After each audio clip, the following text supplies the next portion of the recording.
Concebido pelo engenheiro austríaco Victor Schauberger, ele guarda muito mais do que uma mera semelhança com o Avrocar de Frost. Georg Schauberger é neto de Victor Schauberger. Ele possui o modelo original do aparelho.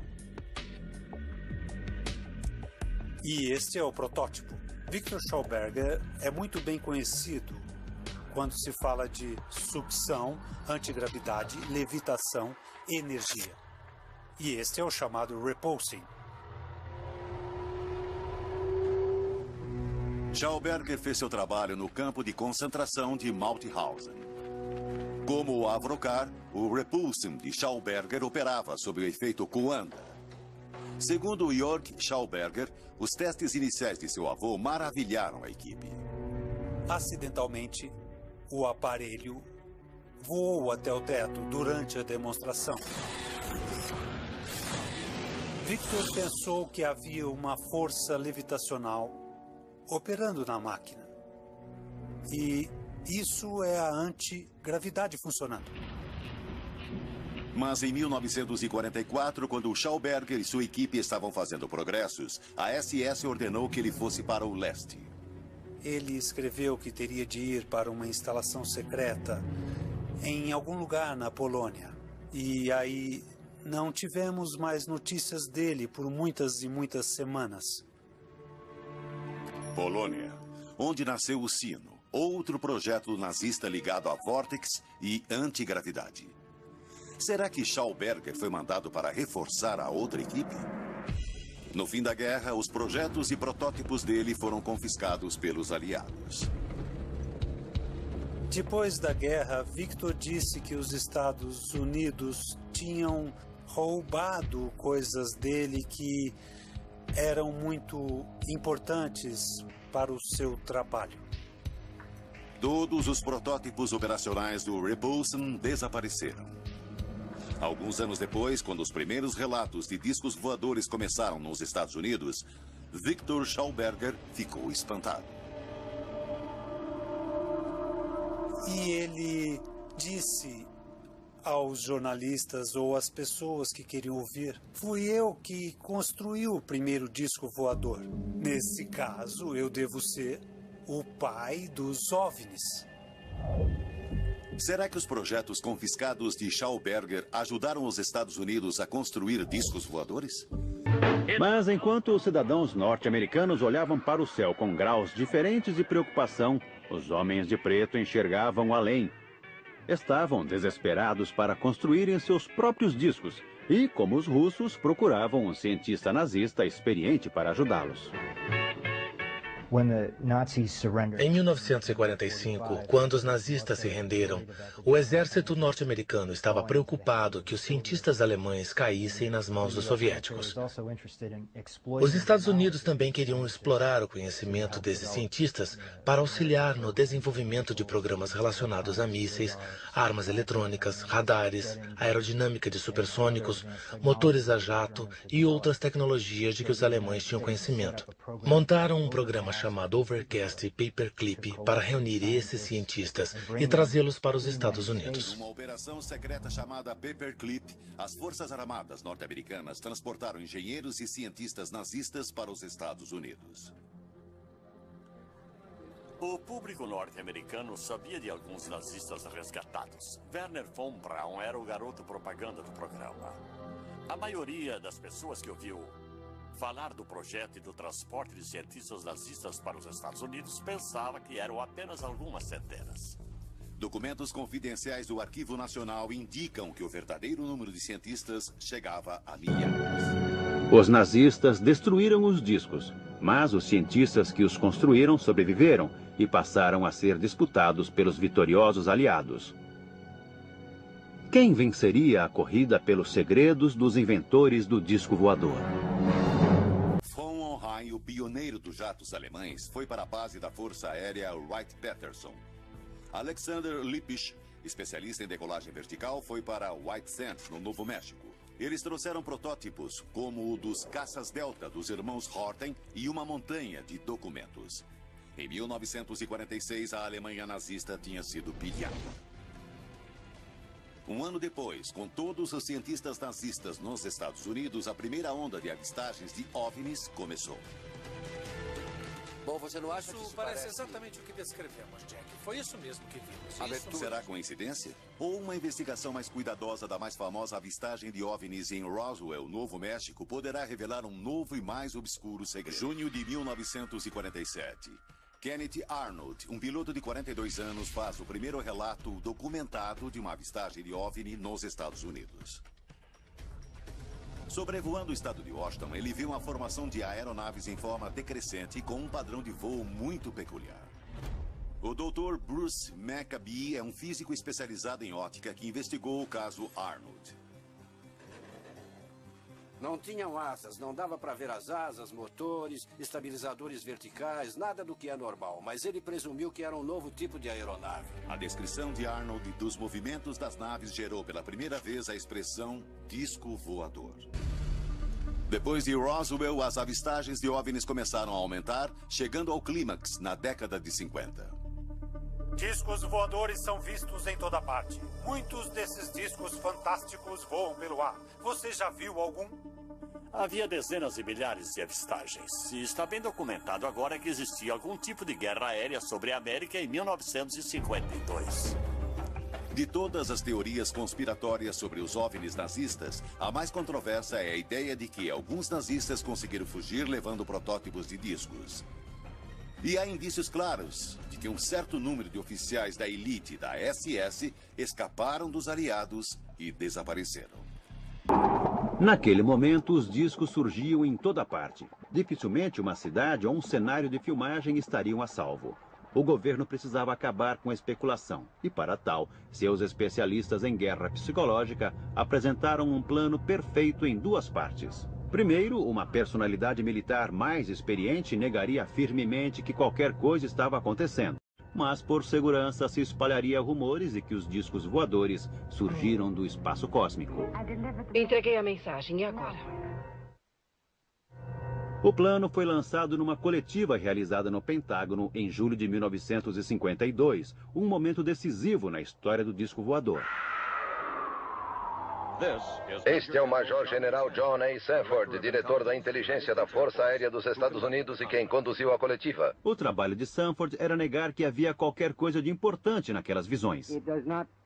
Não aconteceu nada com nenhum padrão de consistência que possa ser relacionado com qualquer ameaça aos Estados Unidos. Para discutir a teoria dos invasores alienígenas, foi convocado o major aposentado Donald Keyhoe, o importante escritor da época.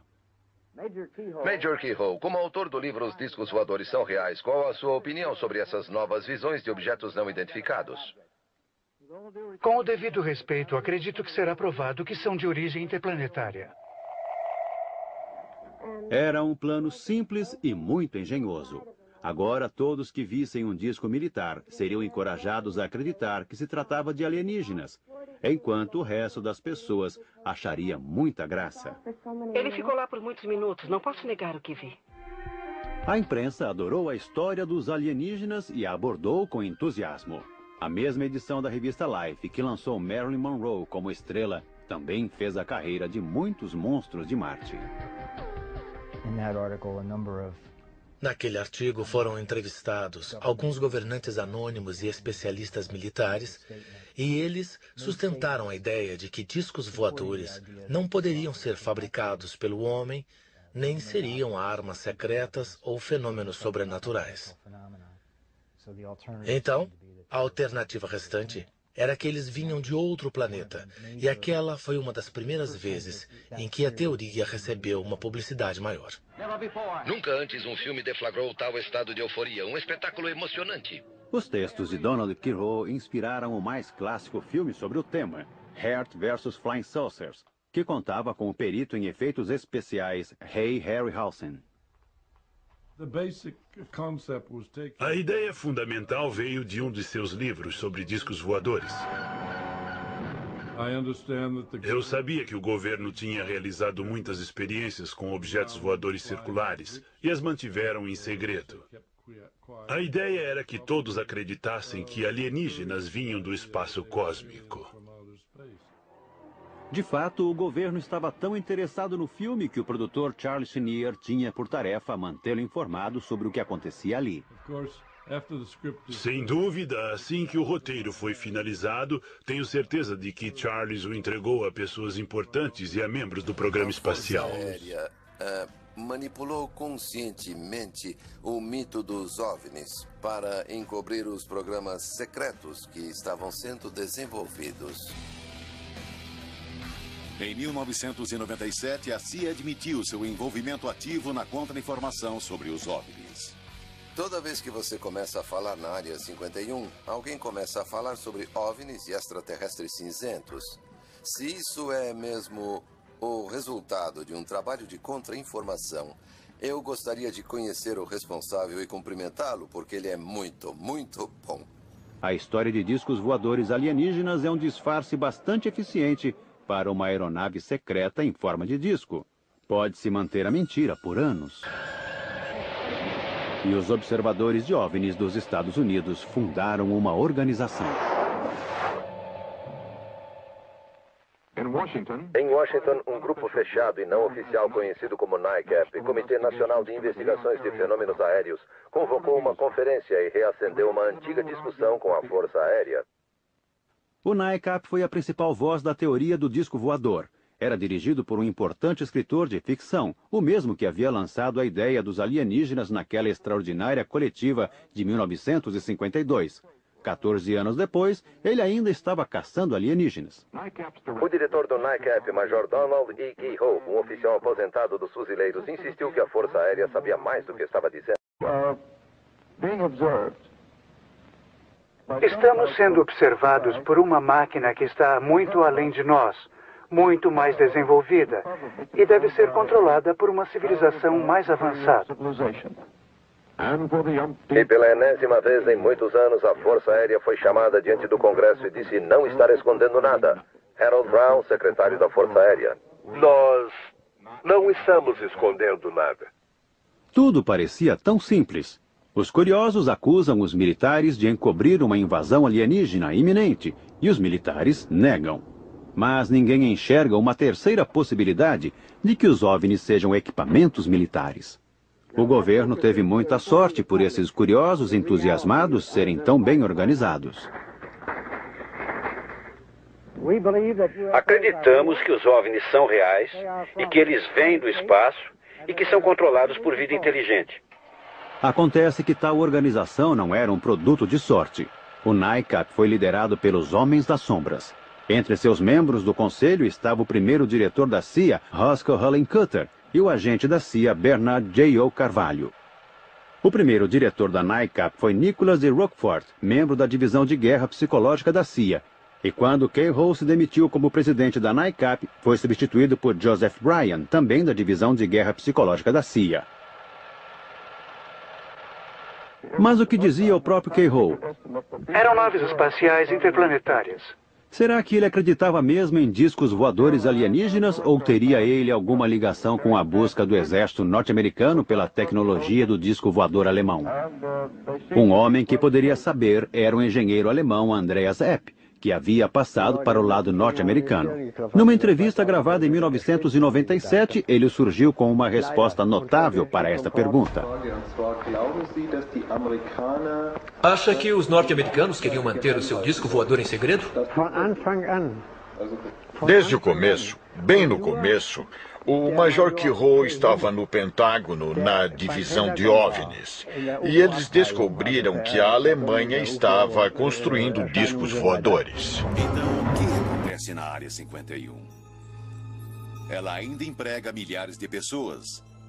Embora a última aeronave testada ali dentro, o Tast Blue, tenha sido desenvolvida em 1976. Temos de 25 a 30 anos de programas secretos. Centenas de bilhões de dólares gastos.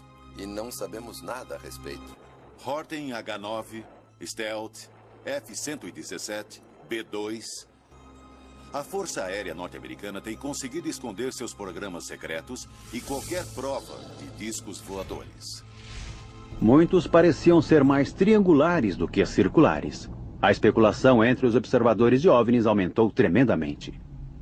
E foi então que esse homem entrou em cena. Seu nome é Jim Goodall. Ele é curador do Museu do Voo em Seattle. Mas em seu tempo livre, faz outra coisa. Vou ao deserto quando tenho chance. Estive lá umas 80 vezes nos últimos 15 anos, nas minhas horas de folga. Jim visita lugares ultra-secretos da aviação para fotografar o esconderijo dos Black Projects, os projetos negros norte-americanos.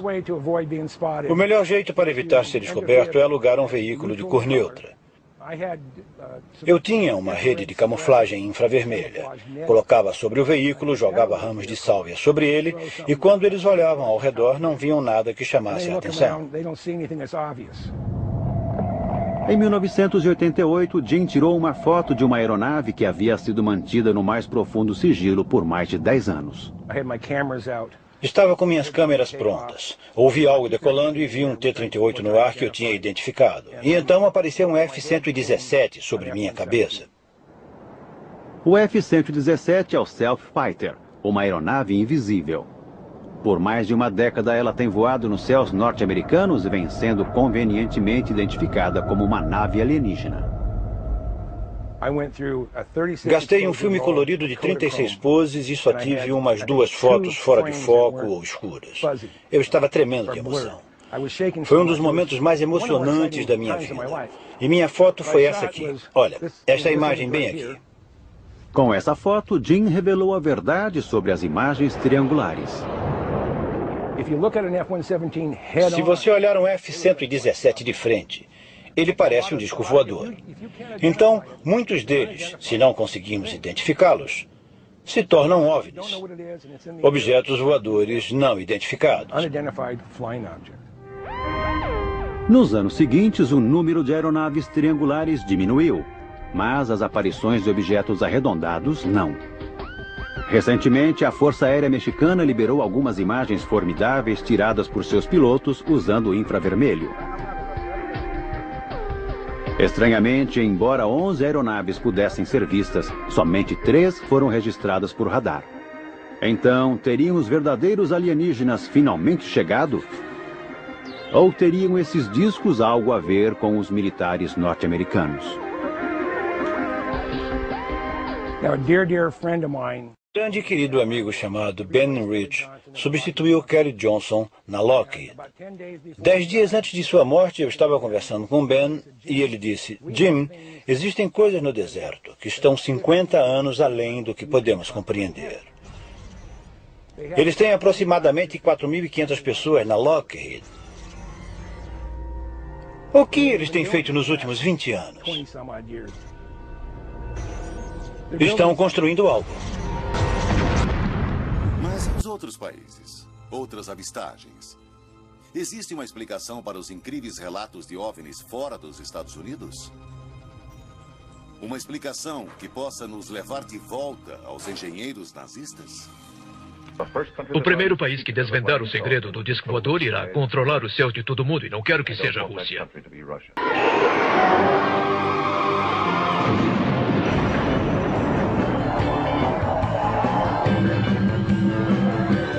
Já pensou se discos voadores fossem reais? E se Hitler tivesse uma nave e planejasse atacar Nova York? E se os norte-americanos desenvolvessem um disco voador impossível de se detectar e a CIA utilizasse alienígenas invasores como disfarce para projetos militares ultra-secretos? Hoje vamos revelar que isto é tudo verdade. O grupo se convenceu de que a invasão extraterrestre havia começado. Até o presidente Truman entrou em cena.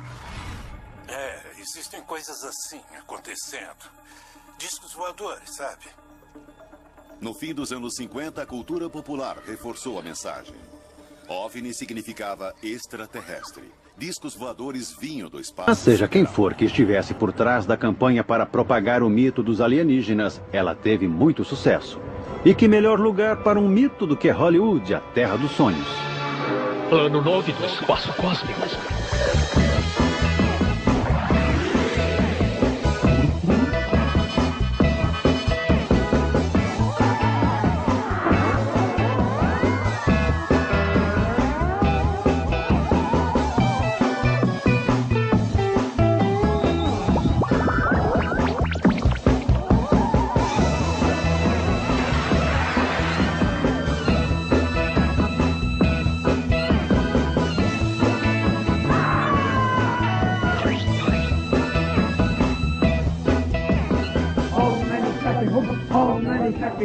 Isso até inspirou uma religião.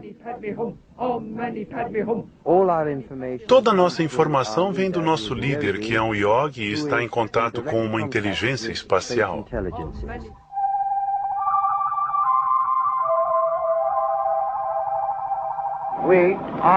Nós somos seus amigos. Nós somos seus amigos. Por favor, faça contato. No fim dos anos 50, a cultura popular reforçou a mensagem.